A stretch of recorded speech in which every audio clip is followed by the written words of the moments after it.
I got you. Boom, boom, boom, boom, boom. And on that note, question for those of you listening along to our pod today. Do you think you could actually name what's judged at a World Coffee Roasting Championship? Beans. Yes, correct, Rowan. You win the question. I mean, look, we've heard about the Barista Champs. We've been talking a lot about the Brewers Cup Champs, but I don't think many people in the industry could name what's actually happening behind the scenes in the roasting comp. It's kind of new-ish, but I think it's kind of an exciting platform for us to talk about. Yeah, absolutely. I don't think I really would have been able to name what was happening. I mean, looking into it, the World Coffee Roasting Championships pretty new, starting in like 2013. I think it began in Nice or Nice, depending on how you like to pronounce things. And it was actually grown out of the works of one of our previous guests, Trish Rothgeb from Wrecking Ball Coffee. Also one of the people that was big on like sharing ideas, sharing information and not kind of gatekeeping ideas within the roasting world. Yep, that's correct. And our guest today just won this World Championship. God damn. First and on Belgium home soil. And it was their first time at the Worlds, just like cleaned up and also representing a roastery that's only been open for 2 years, I think.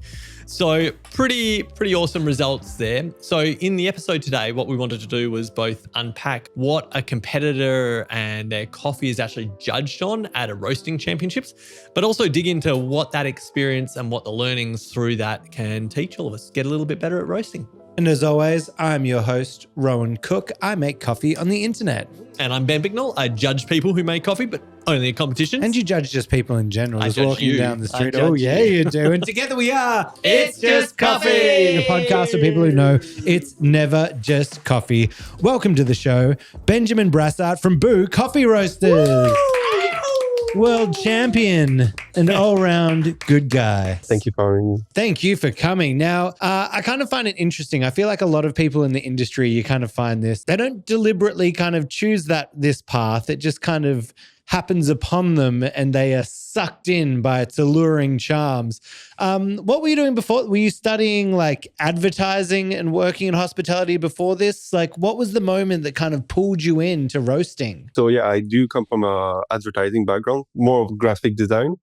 So this is what I studied.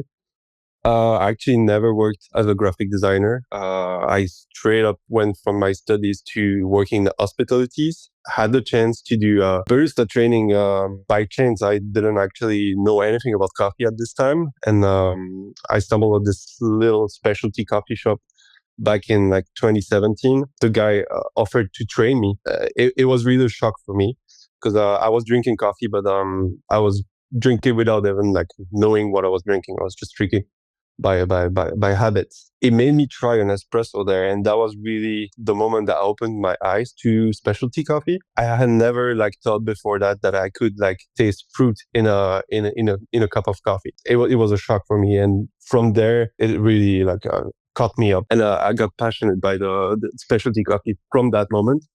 So I worked as a barista when I moved to Brussels, so in 2019, and then from there moved to different coffee shops, just trying to learn more about coffee, just try as much coffee as I could, like filter coffee, espresso. And I had the chance to attend a workshop by Scott Rao when I was in the World of Coffee in Athens. And so that was the moment for me that I really started understanding, roasting. And I had no previous roasting experience. In the coffee shop I was working at the roastery, we were roasting for the coffee shop. And that workshop with Scott Rao really opened my eyes to what was roasting about. Coming back from that, I had a talk with the owner, and he allowed me to start roasting. And we started roasting together. And that was the moment that really catch me to start like roasting more.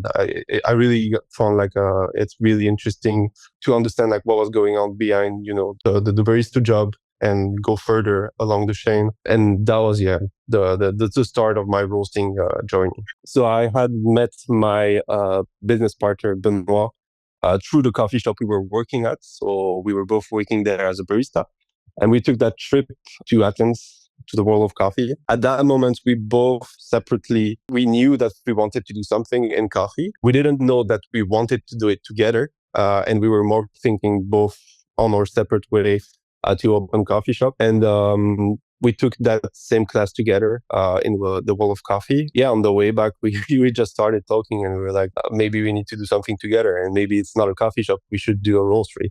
And it really started from there. I mean, it must take quite a bit. I think there's a lot of people out there in the industry who talk about it, they get inspired and they're like, yeah, we should do this thing. We should do this thing. But what was that moment where you said, okay, let's stop talking about it. Let's actually do this? Was there something that kind of forced your hand or made you decide to jump in and actually start the business? I had this idea for quite some times before taking that trip. And I was already like talking with other people, trying to see if, this project of opening a coffee shop could be done with some friend I had in the industry. That actual moment where we decided to do something was that trip to Athens, and especially taking that class. And it was our first World of Coffee. So all the people from the industry were at. So you have that energy of that place gives you like a boost. And that's the moment that we really decided to do something. Inspirational moments, inspirational people.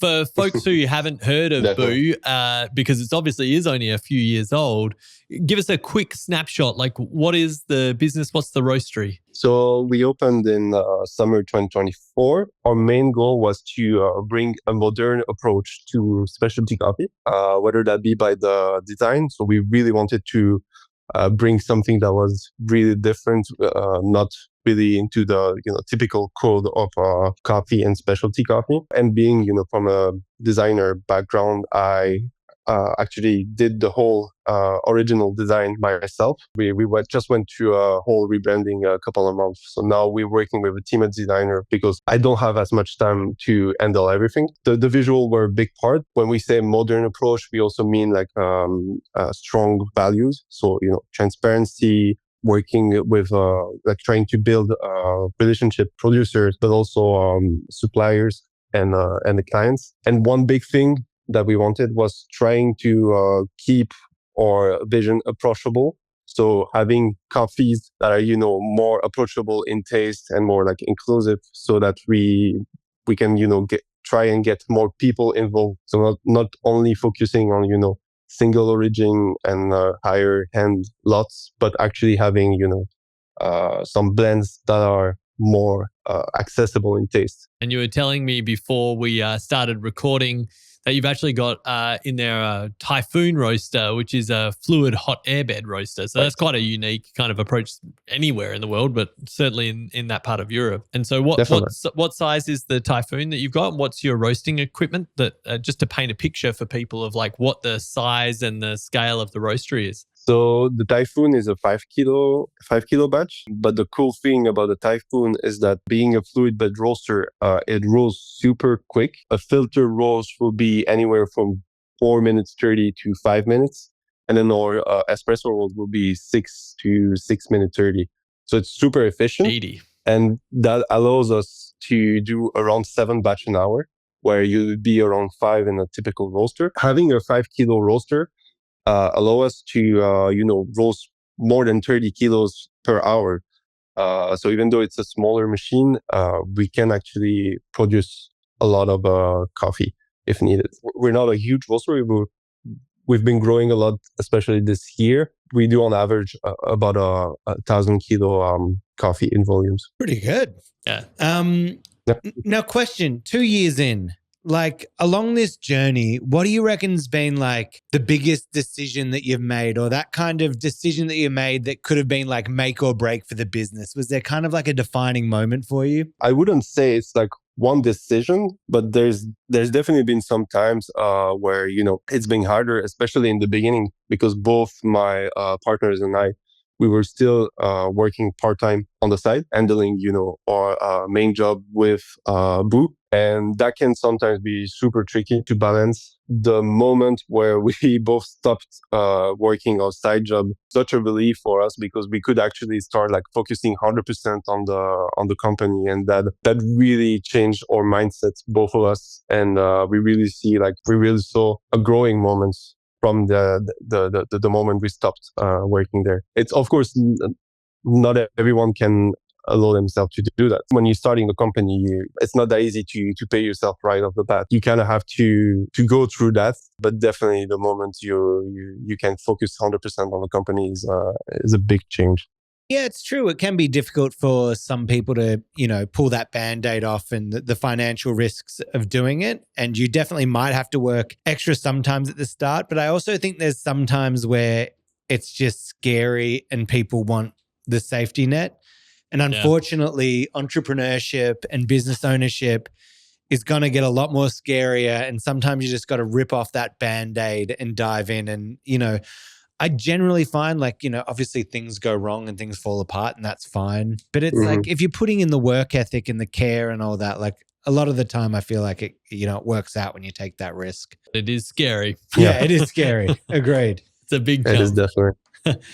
Well, it sounds like things 100%. at Boo are going really nicely, but also what's going incredibly nicely is that a couple of weeks ago in June, you actually walked away with the world title for the World Roasting Championships, which is an incredible achievement. First time competing in nationals, won it in November, went on to win the Worlds just a number of months later. I think one of the interesting things is that the World Roasting Championship, as I said at the beginning, is kind of an unknown thing. It's a bit of an underrated competition format, but I think it can be a really useful framework for how to assess like your own roasting, whether you're in a competition or not, right? It provides like that guidance.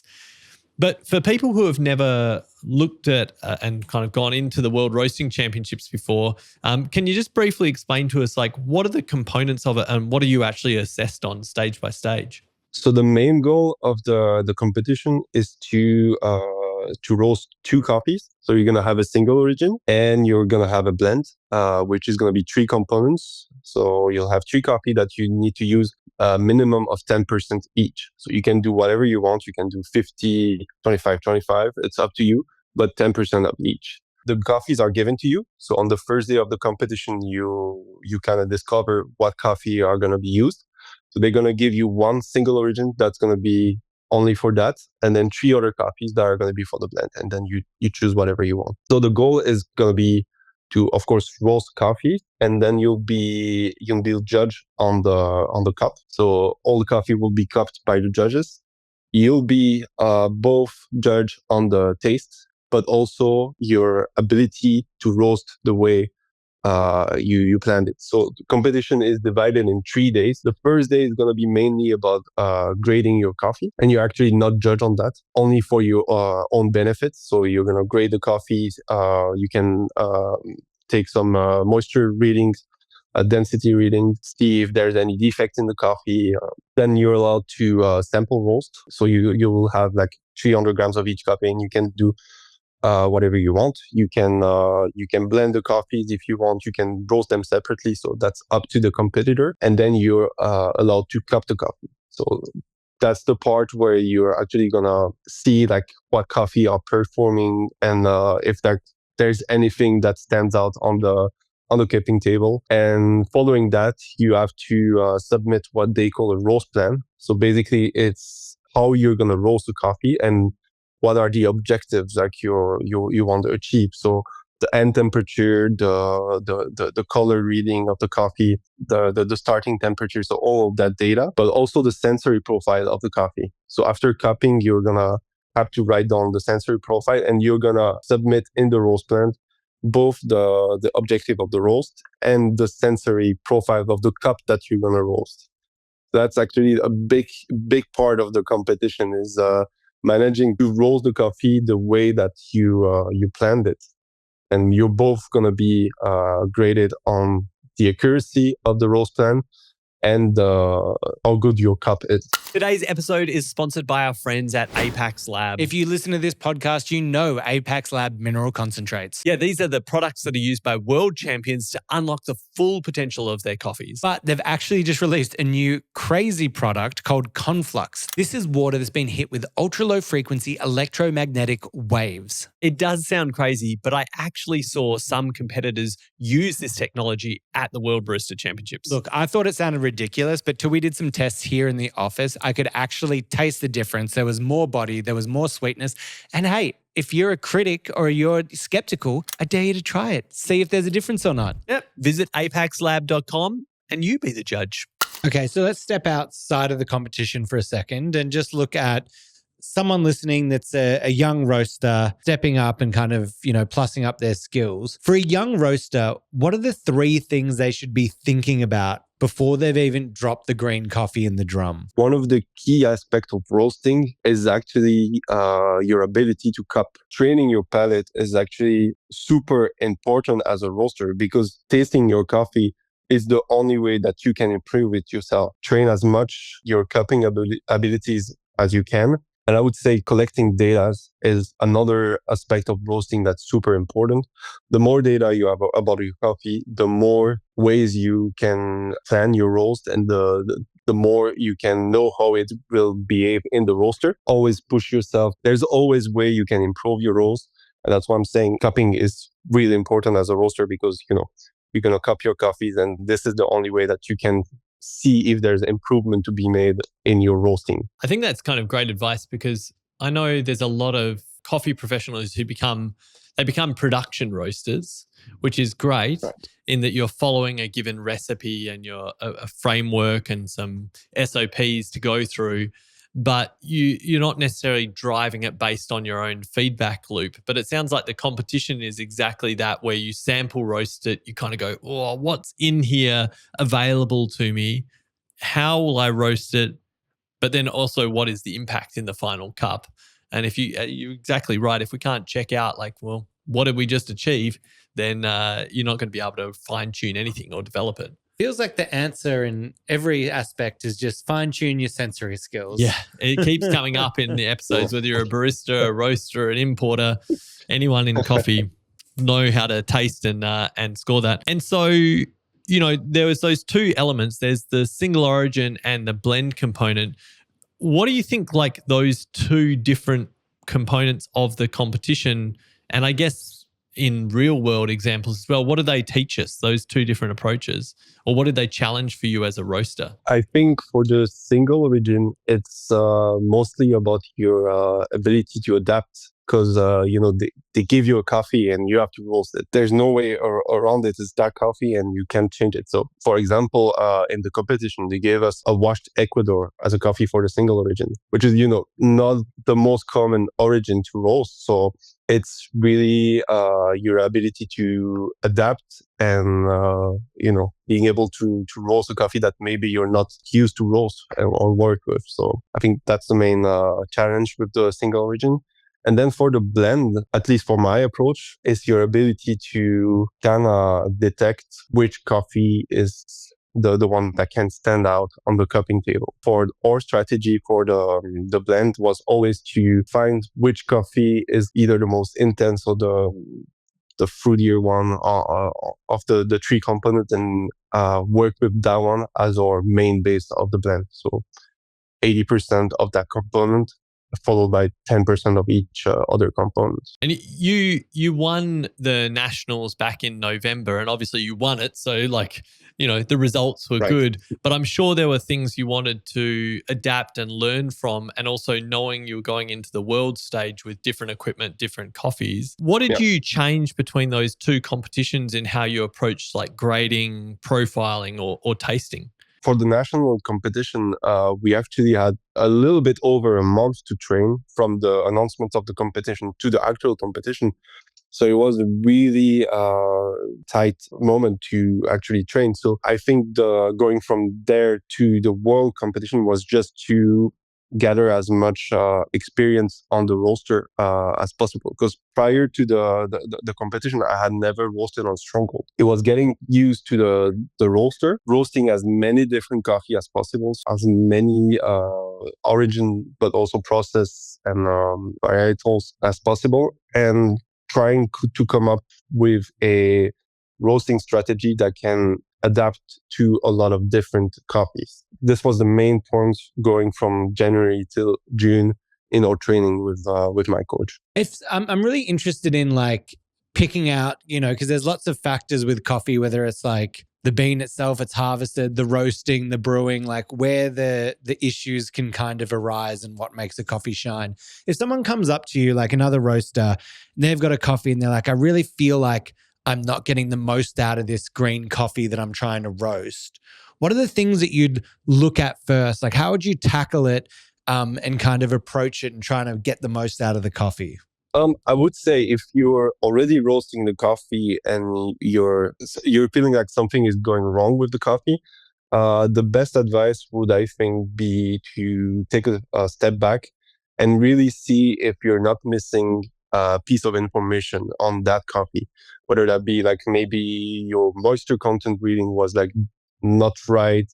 Because most of the time, if you're roasting your coffee in a proper way that you used to, and it's not behaving like it should, it's most of the time because you're missing an information about the coffee, or you have a data that's wrong about the coffee. What do you reckon, just as someone who's like, let's do like a little bit of like taster training, right? What about someone, if you're drinking like a filter coffee, what are the kind of defect flavors, or like what are the things that you could pick up and be like, ooh, it tastes like this, and that's a roasting fault. It's not a brewing fault, or it's not a green bean fault. What are the ones where it's like when it tastes like X, you know that they did this and it's bad? Obviously, ash and burnt is like you've burnt the roast. Yeah. But like are there things that like, beyond that maybe stand out? No, definitely. I don't know if you can consider as a defect because for some people they intend that, but when you have that vegetal taste to the coffee, immediately know that it wasn't developed enough. I know a lot of people are roasting on purpose super light, but if it's not brewed correctly, most of the time it will still come up vegetal on the cup. You're getting some either cardboard or like woody notes. Most of the time it could be because of the coffee being baked on the roaster. So when you're roasting the coffee, what you want is to have a steady roast, what we call a declining roast. So the energy is slightly going lower from the beginning to the end of the roast. And when you're baking the coffee, it's usually because you had a spike of energy or like a burst of energy towards the end of the roast. And so that can end up getting these kind of woody, cardboardy notes in the coffee. Okay, I definitely reckon I've Definitely noticed that before, because sometimes I don't know if you're like, is this old crop or is it like... Yeah. I think that woodiness is kind of a good indicator versus like old crop sometimes comes across as like that paper or wet cardboard. Yeah, there's like the dank. Yeah. It.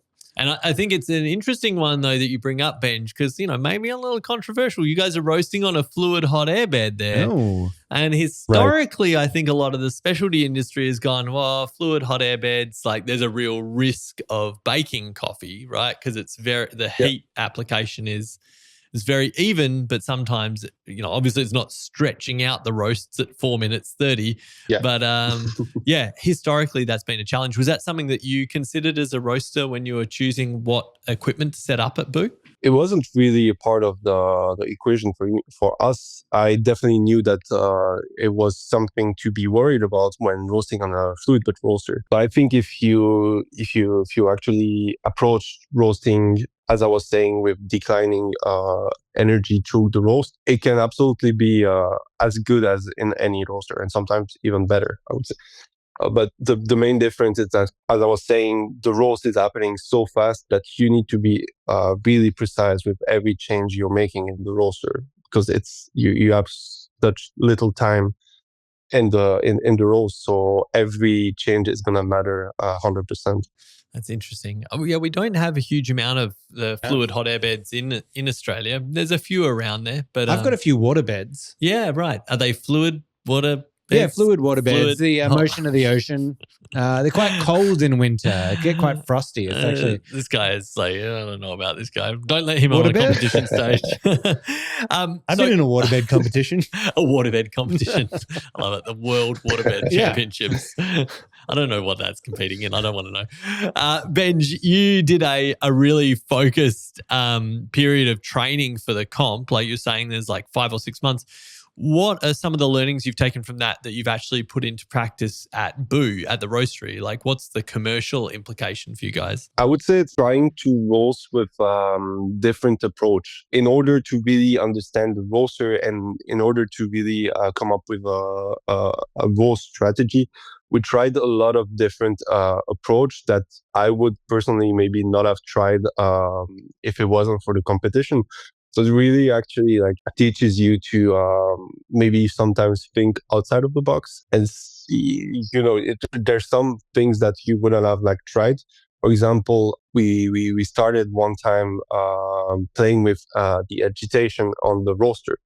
And we found out that, gradually increasing agitation through the roast increased a lot the brightness of the coffee. And that's something that maybe if I didn't do it during the competition, during our training for the competition, we wouldn't have found out. So, definitely play around with your roaster. Sometimes you can find ways to improve your coffee that you wouldn't have think about. That's what I like about the competitions is they kind of force you into this format that like maybe you wouldn't take normally. And then you got to figure out, is that tasting any good? And you kind of learn some things. Well, from that, I mean, what you're just explaining there, is that something that people could go and experiment with? Give a try with and experiment with? What were you doing? Agitation in the... sorry, I'm also, for the listeners, I know so little about roasting. School him up, Benj. Yeah, school me up. What is the agitation during roasting? And can you do it in an average drum roaster? Because that's what a lot of people are working on. Yeah, well, that's the problem. So this is something that's very typical to the Stronghold. What's really cool about the Stronghold is all the different parameters that you can play around. There's different type of energy that you can play around. So you have the halogen light, which is gonna be that radiant energy. But you also have hot air. You have the drum heater, so the side of the roasting chamber that are gonna heat up. Then you have agitation. It's just gonna increase the airflow of the inside of the roaster. And so you have all these parameters on the Stronghold that you can play around, but that you can unfortunately not play around a lot on, your typical drum roaster or even us with the Typhoon. Yeah. So when you're talking agitation, you're specifically talking about increase of airflow through the bed of coffee. Right. Is that so? Because a lot of roasters have airflow control, yeah, but it's not having the same effect. It's not really the same. It's because the way the Stronghold is built is that the drum is not horizontal, but it's upward. When you have agitation in the drum roaster, it's mostly the rate of the heat that's being recirculated around the roaster. In the Stronghold being upward, it's not really doing the same thing. I think a cool way of doing this could be in your own roastery, do a little mini roasting competition with your colleagues and see, give them a random green coffee and say, okay, who can roast the best tasting version of this? Oh yeah, that's fun. And, maybe you could involve customers and folks in it as well. And whoever loses gets fired. Yeah, exactly. Yeah, you're axed. You're out the door. It's when you're really getting down, things are getting tough. Do a little competition and fire the worst person. Just trimming the fat. Ouch. No, but that feels like a great way to kind of inspire. Even if it's a bean you've been using maybe for ages, it's a cool, fresh way to step aside and be like, let's get 4 different people to do it and see what we get, or even if there's characteristics or elements that we really like. Because you might not have the same controls that Benj is talking about with the Stronghold in terms of agitation, but most roasters have got, there's a whole heap of variables that you can alter, right? In terms of your load capacity of how full is the drum. A lot of them increasingly are having drum speed control. So how fast the drum rotates, which is the conduction, convection kind of combination, how much of each. Yep. All of these different things. And if you go, wow, this less experienced person has just tried some crazy, what were we talking about with the Brewers Cup, the sandwich extraction? Oh my God, the sandwich extraction. It's actually a drum roaster inside a drum roaster. Yeah, exactly. They'll come up with something and it might be innovation. Speaking of, quick question. Do you think, we were kind of talking about this before, do you think the world of ultralight coffees is dead? I don't know if it's dead. There's definitely an appeal for it. It feels like we pushed, the clarity and acidity so far, and we're not like you're chasing more of a flex. At least that's how I see it in the community. And you can have great cup with ultra coffees, but you're also losing a big part of the specialty community that are not able to extract to that extent, or either they don't have the capacity or they don't have the right equipment for it. In a way, you're kind of making specialty coffee less approachable. It's something that I'm not very comfortable with. Yeah, I thought it was interesting because you were kind of bringing that up. We had Simon and Carlos on a couple of weeks ago who just competed in the World Brewers Cup. And they were just like, I feel like we went ultra light to counteract the super dark world that we're in of dark roast coffee. Right. But now that we're getting, more mature as a kind of industry or specialty coffee that a bit more developed, we're getting different brewing techniques, different temperatures, all this. And it's kind of like we can avoid a lot of those vegetal, grassy, hay bale flavors and really bring out a lot more of the coffee with the techniques that we're getting. So, yeah, I just thought it was interesting to kind of hear your point of view on that. I completely agree. I think that it makes it way less approachable to people. I think we went through a whole period in the industry of trying to justify those flavors and go, no. Vegetal and grassy is really good. That's what good specialty coffee tastes like. But it's just, it's not what a lot of people want. And it turns out like, hey, if you've got a little bit more caramelization and you get rid of a little bit more of that chlorogenic acid, you've got a better balanced cup, even if it is still light and bright. And then speaking of with the roasting, can we jump back for a second just to the competition? Your blend. So you were saying that you had to build it from 3 different coffees with 10% at least going in that. Did you pick a kind of interesting coffee to hero as your main bean within that blend? Were you going for like more of a fruit-driven coffee? Is that what it went? Because I feel like normally people want to have a coffee as a base that balances, but going on the fruitier side is an interesting take. For the competition, I think it's really different than how most roaster approach blends for their roastery, where you're looking for balance. Here in the competition, you have to keep in mind that judges are gonna, taste tens of different coffee at the same time. So what you're trying to achieve is to have a coffee that's going to stand up on the cupping table. So our strategy was always to find which of the coffee was the more intense, the fruitier, the brighter. And so in the competition, we had these 3 coffee. We had a natural Tanzanian coffee, we had a washed Peru, and we had a washed Nicaragua. Right from the start, we knew that a natural Tanzania would probably be the most intense coffee out of all 3. And so we already started the competition with this in mind. And then, doing the grading, doing the sample roasting and the cupping really confirmed that. Even though it was a coffee that had a lot of defects, the flavor profile was really intense, really sweet, really fruity. So we decided to, choose that coffee as our main base, so 80%. And we just decided that we'll spend a bit more time, removing quakers and defect after the roast. Like go for the big fruit bomb. And obviously you can get predictable results. And I know like we talk a lot with the competitions that the cupping scoring like forces you towards these over the top kind of profiles. But I think also what this teaches you is like a reliable, like I tell you what you're going to taste and you get what I taste, which is kind of the bigger conversation we're having about specialty and connecting with consumers, right? Is like we say, this is what your coffee will taste like on the bag that you take home, and that's what you get. So I think that's kind of the bigger picture, I reckon, is worth kind of taking away from that. And I think on those bigger pictures as well, Benj, like while I think blends are still definitely the hero out there globally, right? Like I think people rely on blends in specialty milk-based beverages. People want that consistency.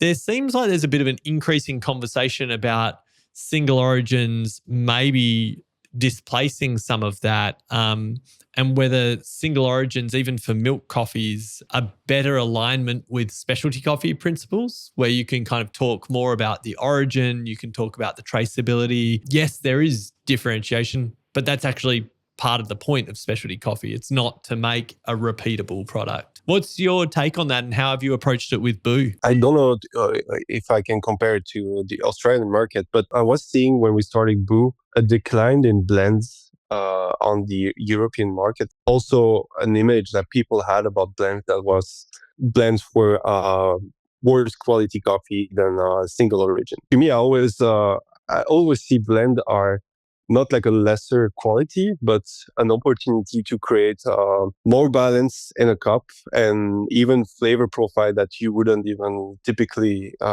find in a single origin. So I do understand the appeal to go fully single origin, but I still support that there is a need and there is place for blends staying in specialty coffee.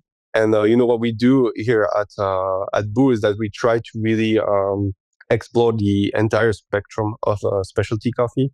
And so we do have a range that has more blend driven coffees, more approachable. And then we have a range that's more like seasonal single origin. So we can, bring coffees that are more interesting profile cup. We try to, showcase the entire spectrum of specialty coffee. And I think this is a good way of going around this. You've obviously, after a few years, just become what is technically the best roaster in the world.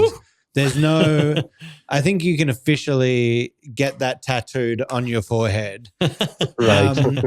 For someone starting, for someone that's like looking at getting into roasting, like what advice would you have for them? What do you wish that someone had told you when you were starting out your roasting journey? Train your palate because your palate is going to be your biggest tool as a roaster. And so if there's one thing you need to improve, it's your ability to taste and trust in your abilities, because that's something I was struggling a lot until the competition is, I'm maybe not as experienced as other roaster in the competition. So you're always feeling like I'm not ready yet to compete, but experience is one thing, but the way you approach competition and the way you train for it is also another aspect. So trust yourself and your ability to roast. And yeah. You know what's so interesting? What about the personality types? Because I don't know what it's like now. When I was a baby barista, so whatever, 2010, being a roaster in the cafe shop felt like it was like the coolest thing you could do, where you just like, oh God, like person roasting all these coffees and sending it out. But it obviously, the job needs a very certain personality type. From your experience of getting into it, what type of person, if they work in hospitality, do you think actually suits the role of roaster? Totally understand what you're saying. Like myself being a barista, I was also looking at the roaster as the master of the cafe, and the job itself is way less exciting than it looks on paper. Most of the time you're stuck being behind your machine, and you're just like dialing your roast all day long. So it definitely needs someone that's able to stay focused for a long period of time, because you need to manage your roles at all time. And so it's also a job where you're alone most of the time. You're roasting, it's just you and the machine, and you need to be focused on what you're doing. Sounds intimate. Just you and the machine. It's just intimate. Warm drum. You and a warm drum. The hotbed roaster. It's just a special thing. What's it like with like the tracing now and like the different technology? Like how much of it is, if you have a roast dialed in, that is kind of like, and again, this is my ignorance of roasting, but just like beep, do that again. It really depends of the machine. So for example, Stronghold is a very good example of that, because they have their own software with auto replication process that is very, very accurate. I've actually been really impressed by the ability to repeat roast without anyone needing to be at the machine. So once you have your roast profile dialed in, you can just save it, and then you can replicate that profile without needing to be behind the machine. So you just need someone that is going to load the copy in, load it out, and it can just roast all day without having to monitor your roast, which is really, really good ability for a roaster. because, for example, for the on the Typhoon, we don't have that replication system, so you actually need to have someone behind the machine monitoring the roast at the whole time. It really depends. There's big increase on that aspect because I think that's something roasteries are looking for, ways of being able to repeat their roast on just on the quality aspect.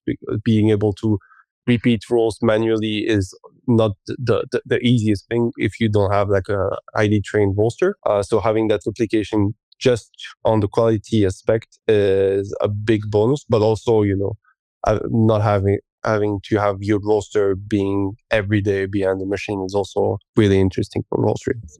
Again, it kind of reminds me of when he had Hanny on and he did his spiel about like training sensory, because automation or things are coming, and like to be able to have your sensory skills to, even if a machine is doing something, to know like, hey, something's happening here. I want to tweak this. I want to move that. There's that foundational knowledge there. And it's the same with being a barista, where the core all needs to start at that sensory learning. Yeah. And I think as well, like if there's one thing that's guaranteed about coffee is that nothing is guaranteed. Yeah. Like the inconsistency and movement of coffee is just inbuilt. It's an organic product, changes year to year. Very rarely is your sourcing and your supply chain in any way consistent. And then it changes all the time. So it's like if you're not able to shift and adapt with that foundational knowledge, you're going to be at a real problem. No matter what the automation is, that automation is going to need to be updated on a pretty regular basis. So you got to have that knowledge behind you. Jack Simpson just won the World Barista Championships, technically making him the best barista in the world. But I have a question for you. He used Riverina Fresh milk. He flew it from Melbourne to Milan. Does that make Riverina Fresh the best milk in the world? I'm not quite sure. You heard it here first. Riverina Fresh is the best milk in the world. Well, look, it certainly received some great scores from the judges. And thanks to the team at Riverina, who are kind sponsors of the podcast, they have arranged a sweet deal. In Australia, you can get a free trial delivered to your cafe right now and serve up the same milk as the World Barista Champion. Just visit riverinafresh.com.au and sign up for your free trial. That's riverinafresh.com.au. We do have like a little segment at the end of our episodes, Benj. Thanks for sharing that insight, but we want to get a little spicy now. So wondering if you might have a little hot take to share with us. If you have a hot bed roaster. No, Rowan, no. It's not about hot water beds or hot water bottles. I've been really trying, baby. Ultralight roast is more of a flex, and I don't believe it's the way forward for specialty coffee and for specialty roasting. We pushed that trend for clarity and acidity this much, but at the point where we are at now, it became more of a flex than an actual thing, and you're losing that big part of the specialty coffee community who are not going to be able to extract those coffee and actually enjoy them how they're supposed to be. And I believe that we need to keep specialty coffee approachable. And so more developed roasts are the way forward, I believe, for this. I think we're hearing it from a few different sources, few different world competitors. Yeah, all coming from the world stage. So it's all from good names coming in there. Well, what a way to end on a spicy take. But we like to do a little moment where we give you the stage. The person I want to shout out to is my coach, Dayo, who's the owner of Muda Café, based in Lille in France. He's been incredible both as a coach but as a friend. He was the one really pushing me to first compete in the national competition, but he also really pushed me to actually believe in my skills, believe in myself, and for that I owe my win to him as well. Oh, that's beautiful. Big shout out to all the coaches out Thank there. you. Yeah. Well, what a pleasure for us getting a world champion on the episode with us. If anyone wants to try your coffee or find you, where should they be looking? They can find us both on Instagram at Boo Coffee Roasters. We have a website, boocoffeeroasters.com. Make sure to follow us and follow our work. And follow this guy, Ben Brassart, world roasting champion. Blow up his Instagram there. Boo Coffee. If you're on your, can't even speak. On your phone? If you're on iTunes or Spotify, is what I was going to say, make sure to leave us a review. Just honk it right now. It's going to be a bad review. Don't do it because we don't need that. Don't waste your time. You've got better things to do than worry about reviewing us. But yes, if you got any guest suggestions or questions, you can always reach out at hello@itsjustcoffeepod.com or on the socials at It's Just Coffee Podcast. And if you want to reach Liam, you can call him on 04219 748. Oh, he's gone out there. And then the final thing that I want to bring up is I only just remembered this. What are your parents' names again? Oh, we don't want to talk about names. I won't call out names. But Ben would brag and talk about how they would listen to every episode and how they listen to the podcast. So once again, this is my call out to prove that your parents do not love you and are not listening to your podcast. If you're listening, send me a DM on my socials right now and be like, Rowan, we are listening and we love him. And if I don't hear from you, it's a clear sign that Ben is the forgotten child. It's all right, Mum and Dad. It's okay. He's not safe. It's all right. just feel free to ignore that. I know you're listening. And then you opened that the roasting drum the other day, and you said you found something weird. This guy, he's like, you opened the roasting drum the other day, like it's a tub of beans or something. Yeah, you opened it. I opened it and I found your sense of humor just a charred boo. crisp. Think about Boo Coffee Roasting. Boo co-host. We'll see you next week, guys. Cheers. Bye. See you.